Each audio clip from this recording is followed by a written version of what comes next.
Salut à toutes et à tous, mon invitée du jour risque d'être très occupée pendant les fêtes. Elle nous régale chaque mardi sur France 5 avec ses bons petits plats, mais sa cuisine s'agrandit à partir du mois de janvier. Bonjour Farida. Bonjour Julien. Alors vous participez à la quotidienne sur France 5 et vous aurez votre propre émission à partir du 4 janvier, la quotidienne, la suite, à 13h. Oui. On y parlera de quoi de cuisine évidemment et d'anti-gaspillage. Alors attention Julien, on ne parlera pas de cuisine proprement dit, on parlera d'alimentation. C'est une émission, donc c'est la première et la seule émission en France quotidienne sur l'alimentation et sur l'anti-gaspi. Précisément, d'accord. Donc c'est pas une émission de cuisine. Hein. Mais attention, vous méprenez pas. Mais vous allez cuisiner ou pas? Eh non, alors moi cette fois je ne cuisine pas. D'accord, donc il n'y aura plus de bons petits plats de Farida dans la quotidienne la suite. Alors il y aura toujours les astuces de Farida, mais en revanche, dans cette quotidienne la suite, on a décidé de valoriser l'apprentissage. Et donc on va recevoir un commis, un commis qui viendra d'une école de cuisine. Donc ça peut être aussi bien le cordon bleu qu'un BTS au milieu de la Creuse, peu importe. Et un commis qui cuisinera tout au long de l'émission sa recette anti-gaspi. Donc ça c'est vraiment l'axe qu'on a voulu donner à cette émission, c'est l'anti-gaspillage. C'est l'ADN de l'émission. Voilà, c'est l'ADN, la lutte contre le gaspillage alimentaire. Alors justement, Farida, on va regarder un petit extrait de cette nouvelle émission en exclusivité. Regardez. Vous êtes le fondateur du label des Gueules Cassées. Et justement, dans le reportage, on voyait que vous apposez votre étiquette sur des poires, sur des camemberts, sur des pommes. Est-ce que les Gueules Cassées, ça concerne d'autres produits? Au début, c'était les fruits et légumes. Il y en a quelques-uns ici. C'est dommage, quand un fruit a une petite forme, on le voit un peu différente, de le jeter alors qu'il est aussi bon. Oui, c'est ça, un petit peu déformé, on dit oh là là. Puis... D'ailleurs, quand on allait chez nos grands-parents dans les vergers, encore aujourd'hui, on prend le fruit qui est mûr. Alors, on précise quand même que cette émission sera produite par le même producteur qui produit cette interview. Voilà, c'était important. Kozarek. Voilà, Christophe Kozarek, c'était important de le dire. Alors, la quotidienne La Suite va remplacer une émission qui existe déjà, un documentaire pendant lequel l'audience de la quotidienne qui était diffusée juste avant s'effondrait. Est-ce que l'objectif de la chaîne aussi, c'est de garder ces téléspectateurs pour les transférer sur le magazine de la santé qui est juste après? Est-ce qu'il y a ça aussi dans la volonté de France 5? Alors, peut-être un petit peu. Alors, en revanche, en termes d'audience, vous parliez d'audience, Julien, moi, je n'ai pas de pression en termes d'audience. Il n'y a pas d'objectif ni de France 5, il n'y a pas d'objectif, ni visé par France 5, ni par mon producteur Christophe Kozarek. Donc là, vraiment, on essaye cette émission. On espère qu'elle va plaire, et de toute façon, elle va plaire, parce qu'on va parler, comme je vous le disais, d'anti-gaspi, d'alimentation, de recettes anti-gaspi, et puis aussi des produits de nos régions. Mais écoutez, Jara Prod a réussi à doubler la case 12-13, juste avant. On s'est dit pourquoi pas. Pourquoi pas. Peut-être doubler celle-ci aussi. Farida, des chefs à la télé, il y en a de plus en plus. Comment on passe des cuisines devant la caméra? Alors, pour faire très court. Vous n'étiez pas chef au départ, vous étiez juriste, c'est ça? Moi, j'ai un parcours plutôt atypique, puisque j'étais juriste pendant 10 ans, juriste d'affaires, mais passionnée de cuisine depuis toujours.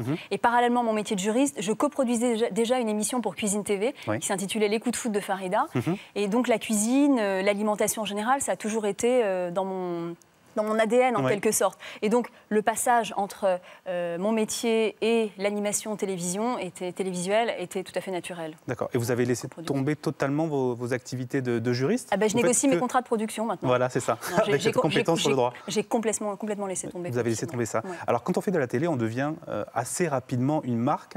Est-ce qu'on vient vous chercher pour vous décliner en librairie, dans un restaurant? Est-ce que la marque Farida existe aujourd'hui? Alors j'ai déjà écrit un livre il y a 2 ans, Les coups de foot de Farida, confidence d'une foodista à Paris. Bien sûr, là cette année, moi ce que j'aimerais bien, c'est puisque vraiment la lutte contre le gaspillage alimentaire, pour moi, ça devient vraiment. C'est d'ailleurs une cause nationale aujourd'hui. C'est d'actualité. Et c'est d'actualité. L'Assemblée nationale a justement adopté un projet de loi il y a quelques jours sur la lutte contre le gaspillage dans les supermarchés, dans les hypermarchés. Donc notre émission, elle est vraiment en ligne avec l'actualité. Donc pourquoi pas éditer un livre de cuisine sur le gaspillage alimentaire pour mobiliser tout le monde et bien sûr. Farida, quand on va sur votre site internet, parce que vous avez un site, un portail à votre effigie, on lit que vous êtes une foodista, une kitchen victime. Alors c'est tout un concept. Est-ce que ça veut dire que vous aimez cuisiner les fringues? C'est ça le concept de Farida? Alors la foodista, la foodista, c'est surtout être une jeune maman débordée, qui travaille, mais qui en même temps adore régaler les siens, avec des bons produits, qui aime cuisiner, et tout ça à partager. Et donc c'est ça la foodista. Est-ce que c'est un peu l'anti-Maïté? qui, il y a 20 ans, cuisinait sur France 3 avec les Trois Mousquetaires. Julien, Maïté, mais moi j'adorais Maïté, je regardais Maïté, mais alors c'est deux concepts complètement différents. Maïté, c'était surtout la cuisine du terroir, on se souvient d'elle quand elle cuisine, elle t'appelle, voilà. Ouais. Mais Maïté, c'est un petit peu aussi toute mon enfance. C'est vraiment deux concepts différents. Moi, je prends plutôt une cuisine assez décomplexée, on rentre du bureau le soir, hop, on n'hésite pas à utiliser un petit surgelé, on mélange, on cuisine. Une cuisine facile, loin de tout ce qu'on voit forcément à la télévision, cette cuisine des grands chefs qui fait rêver mais qui est très difficile à réaliser à la maison. Mais c'est là où je sors un petit peu ma carte, c'est que je ne suis pas chef et je ne me revendique pas chef. Vous ne vous revendiquez pas chef? Non, je suis une cuisinière passionnée par le bon produit, passionnée par les produits du terroir français. Et d'ailleurs, dans l'émission, on va mettre à l'honneur, dans la quotidienne La Suite, on va mettre à l'honneur chaque jour un produit de nos régions. Donc, je ne me revendique pas chef. Je veux donner la main au téléspectateur et lui dire si moi je sais cuisiner et que je peux cuisiner et je vous donne mes astuces, mes conseils, bah vous aussi. Vous pouvez le faire aussi. Alors, il y a pas mal d'émissions, évidemment, de cuisine à la télévision. Vous allez nous dire si vous les regardez ou pas. D'accord. Alors, Top Chef sur M6. Oui. Est-ce qu'être chef pour cette émission, il y a 4 ou 5 pour chaque saison, ça vous plairait? Ah, jury. Membre du jury, chef jury. Pourquoi pas? Mais bon, aujourd'hui, juger les candidats, ça vous plairait? Pourquoi pas? Alors, moi, c'est plutôt le côté paternaliste qui m'intéresse. C'est pas le côté jugement, c'est plutôt le côté je donne mon petit conseil, ma petite astuce pour embellir un petit peu un plat, pour donner un petit peu plus d'acidité ou autre.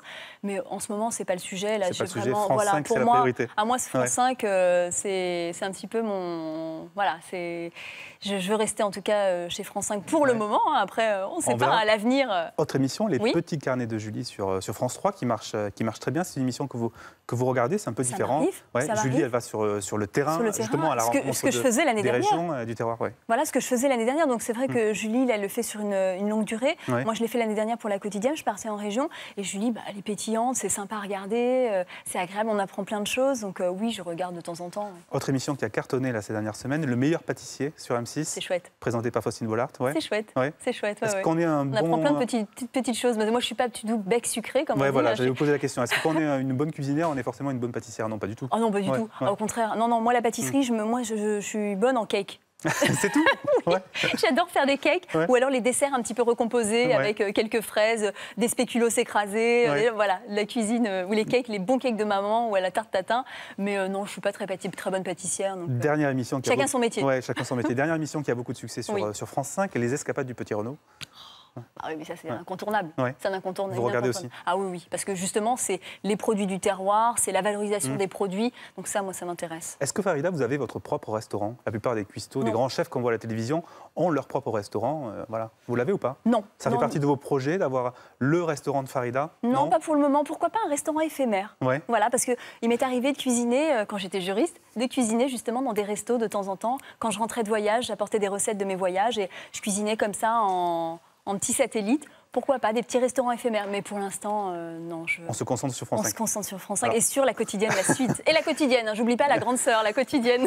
Alors pour finir, est-ce que vous avez un petit conseil à nous donner pour les fêtes de fin d'année qui arrivent dans les prochaines semaines en termes culinaires? Voilà. Qu'est-ce que vous nous recommandez? Qu'est-ce que vous nous recommandez d'éviter? Éviter, j'aime pas ce mot.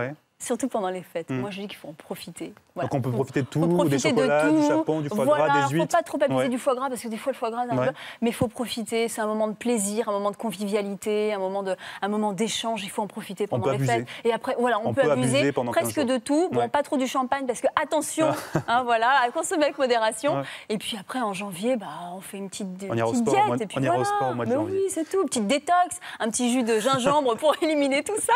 Merci beaucoup, Farida. Alors, je rappelle que la quotidienne La Suite, ça démarre le 4 janvier sur France 5 à 13h. On se quitte comme chaque semaine avec un vieux générique d'émission qui est de circonstance, vous l'aurez peut-être reconnu, vous pourrez agir sur puremedia.com.